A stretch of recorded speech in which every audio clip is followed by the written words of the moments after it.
Both of Saskatoon's major school divisions are giving students a heads up. Cuts could be coming in the fall. Saskatoon Public sent out a letter this week saying the provincial funding falls well short of what it needs to maintain the status quo. And to balance the budget, the school division will have to make some reductions. In an email, Greater Saskatoon Catholic Schools also warned families it will be realigning resources and reassigning staff to make up for a roughly $2 million shortfall.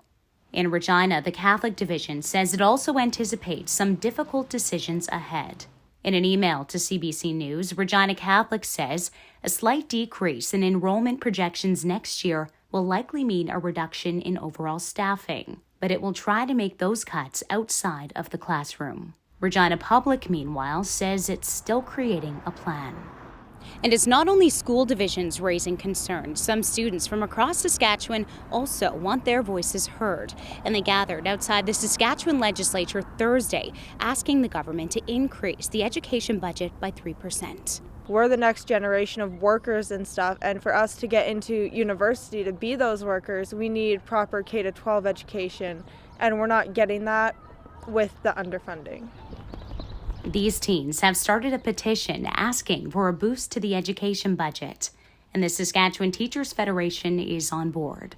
They are our future and they have a right to a high quality education. They want to be able to compete when they go to different universities or different workforces. Education Minister Dustin Duncan says he's optimistic schools will find a way to get by.